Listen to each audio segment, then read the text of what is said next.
Let me tell you something about banks and security at banks. If it's not Gotham City, they're really big into security at banks. Let me tell you something about banks in Washington, D.C. You don't go in there swinging plastic guns. So a friend goes into a bank in Washington, D.C., dressed as Dante from Devil May Cry. In addition to just having an open chest and midriff and wearing all leather, Dante also carries an 8-foot sword and 2 gigantic handguns. Okay, so you haven't heard of it. He walks into the bank before the doors can even close. 3 security guards, not like gun-on-the-hand security guard, I mean SWAT team. Burst up from behind the desk, drop the guns, drop the guns, drop the guns! Kid's 16 years old.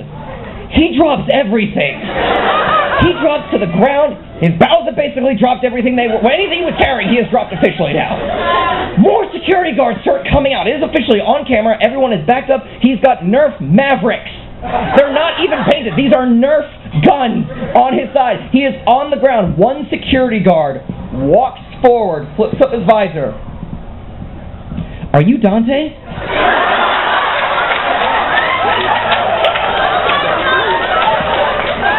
My son loves your game.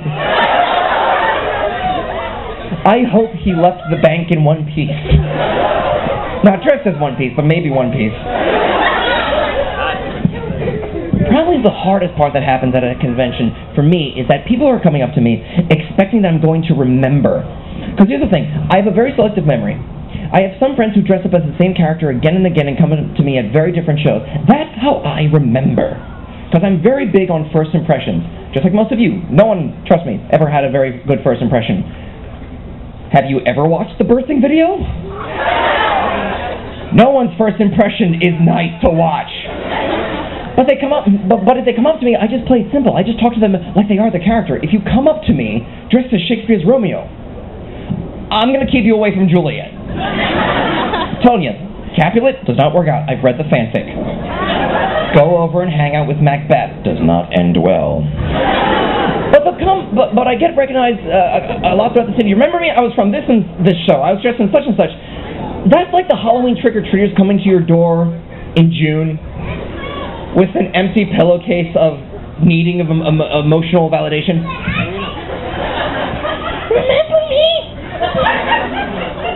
No, and I don't have any Snickers. Slam! Go away! I'm not going to remember. Everyone is dressed in different costumes. I have some people who will spend a weekend at a con, 3 days, going through 12 different costumes. Shapeshifters! You don't trust them. You don't turn your back on them. I didn't trust Mystique in the X-Men movies. I still don't. I love that outfit, though. I think one of my favorite moments, I'm doing a panel, is it Baltimore or, well, it's down farther south than here. She's having a great time. I'm glad I've made you happy. No, it's just the chair. Okay, moving on. 2 friends of mine, Shelly and Steve, they've always cosplayed as James and Jesse from Team Rocket from Pokemon. One of my favorites. They frequently do panels with me, they hang out with me, or I have them hold up banners during the shows. And at one point we finally joke, because I've known these guys for like 3 years at this point, I finally joke, I turned to Steve, who's dressed as James. James, you guys have been trying to capture Pikachu for, what, 15 years and it hasn't worked? When are you going to commit to something? Unbeknownst to me, he has a special Pokeball ready. He goes over to Jesse, drops on one knee, displays a rock type. It was super effective. Jesse fainted.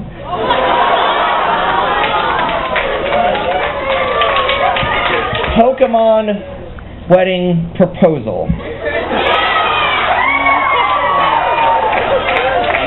Hello, Allied Atheists of America. You're right. It can't get that silly. But like I said, I love everything from Japan. I grew up watching the Iron Chef thing. I've loved watching anime. I love that Japan gave us Godzilla. There's nothing better than, for me, the old classic Godzilla movies. I love that they don't have a movie about Godzilla. They have an entire genre about giant radioactive monsters attacking buildings. They needed a separate studio. Every year they needed another one. And I wish we could claim Godzilla. Giant irradiated lizard who could take down King Kong, and he attacks New York once and gets outed by Matthew Broderick. The American Godzilla movie was horrible. You get beaten by Ferris Bueller? You have drop-kicked Mothra. going to attack? Even if he attacks New York City, that's not going to go well. If he attacks Manhattan, he'd never find parking, but he'd still get a ticket for it. If he attacks Queens, what? The white people are just going to jog faster.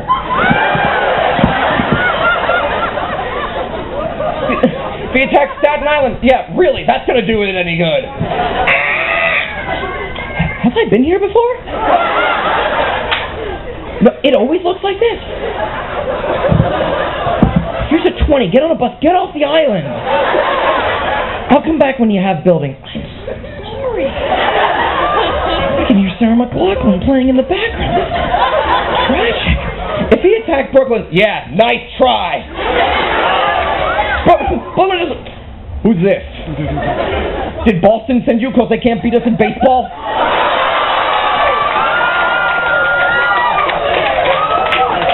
Godzilla would know better than to attack the Bronx. Honestly, Godzilla would not attack the Bronx. The Bronx would attack Godzilla first. I'm just trying to get to Yonkers. But there's so many other places you could attack. We have like 23 states that border water. This bit goes on for a while. If Godzilla attacked Delaware, they would just be really happy to be in the news again. If they attacked Maine, they just build a bigger lobster trap. Call Martha Stewart. Thanksgiving dinner just arrived. I don't know. If he attacked Jersey... Well...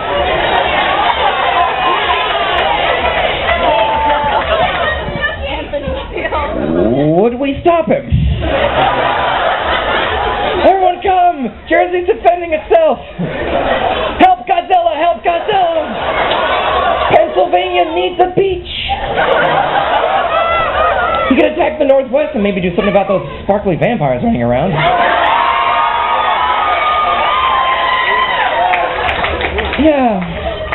Yeah, so that's me. I'm pro-giant lizard. I was going to make some Skyrim jokes, but then I took an arrow to the knee. I was going to make some more Pokemon jokes, but Gary Oak beat me to it. So instead, we're going to go back to one of the older classics. I got someone running around cosplaying it. For me, my younger generation, we were the Toonami generation, which meant for me, 15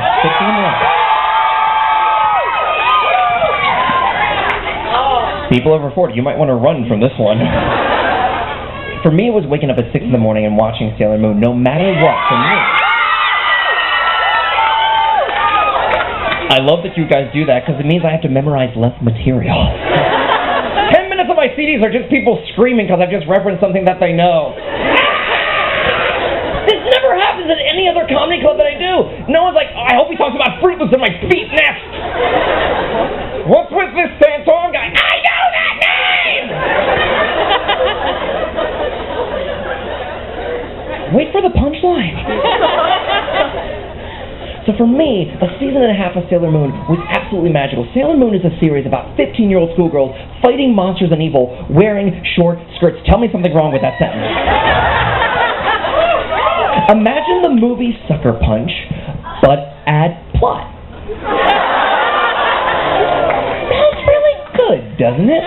The problem... My issue with Sailor Moon was that there was always a transformation sequence and there's always an attacking sequence, and it always takes forever. It's always stock footage. Every single time she transforms, they show the full 2-minute transformation. You know it's coming. They still show it anyway. I would love for them to release, like, Sailor Moon Kai, but just do one transformation sequence. You could run through the whole season in 12 minutes. Because stock footage is cheaper. I don't know how they kept getting away with it. They were the only people that you could watch the TV show knowing 10 minutes is going to be the same recycled thing from the last 3 seasons, and you're still really cool with it. But Sailor Moon isn't just alone. She has an entire battalion of solar system-themed schoolgirls, because there's Sailor Mercury, there's Sailor Mars, there's Sailor Jupiter, Sailor Venus, there's a Sailor Pluto, there's a Sailor Sun and Saturn, there's 3 guys who just dress in drag so they can fight alongside too, there's Sailor Neptune, there's Sailor Uranus, there's Sailor Vulcan, Sailor Gallifrey, Sailor Hoth, Sailor Death Star, Sailor Krypton. All against one monster. That thing drops faster than Santorum approval ratings. I do apologize. I am contractually obligated to mention one thing that people over 30 will understand. That was it. Back to important things, Sailor Moon. They've gone through like 3 300 monsters, and no monster has ever thought, what happened to the other guys before me? What's down there that keeps murdering them? Go down and collect energy for the Negaverse. Alright, you should know, there's this schoolgirl... Whatever. This is gonna go great, because I have nothing on my resume, and a random monster is gonna work great. Random monster always lands on Earth, they start draining energy, and soon enough, somehow he decides, I'll go to the high school. Why? You need your GED that badly? But here comes a 15-year-old schoolgirl, and what does the monster always do during the transformation scene? Politely watch it! Are you kidding me? So Sailor Moon starts transforming, and the monster we're pursuing just goes, take your time. I'm still gonna win. Little twist thing. Oh, her hair is brought down. She just puts on a bow. And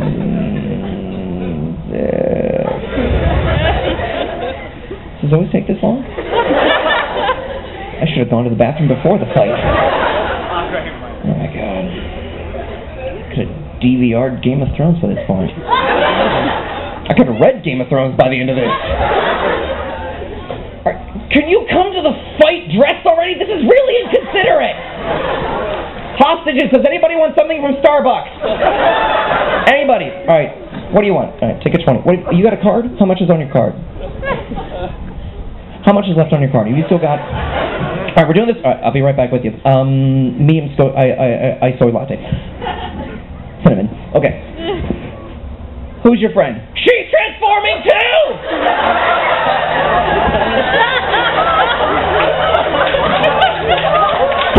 Who's the dude dressed like the Phantom of the Opera throwing roses?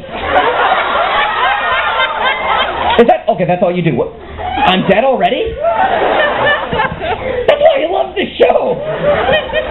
My entire teenage life of growing up and watching Sailor Moon, that was the spectacular part. You always watched it. You knew it was coming, and you were really grateful for it. The best part about living in New York is the fact that you have everybody, and I mean everybody, living together, in some cases in the same building in Queens.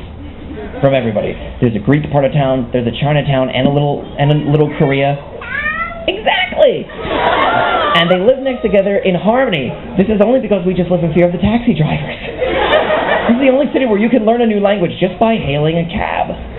You'll learn about all these new cultures today. That's the best part about the Sakura Matsuri. Come and really learn about the Japanese culture. Learn why people are so intense and in love with it. Learn why Quentin Tarantino made, what is it, godforsaken? It's wearing a yellow jumpsuit, Uma Thurman, her eyes aren't this far apart, Killing Bill. Maybe not the best thing to reference at this point. Oh, Kill Bill. Understand, go around, learn. There's a wonderful Japanese pond. There's the Taiko drummers. No is the no performers. Well, no performers will be up here. N-O-H is an actual word. No will be up here. There will be a no show. No, they're coming. There's going to be a theater show after me. Okay, that was English. We're still learning. Now, I want to wrap this up with you guys. Let's try. I would heart to. Now, you've probably noticed by this point, I'm obsessive about Pokemon. I have to reference it. Pokemon combines everything I love about Japan with everything I love about Mexico. Here's why. Collecting adorable animals, cockfighting. It always works. It always works. But I wanted to bring it together with a song. I understand that there's always a new Pokemon game in the works. There's always another 150 of these little monstrosities, which is spectacular. But I'm wondering, when will it bring to the end of the Pokemon world?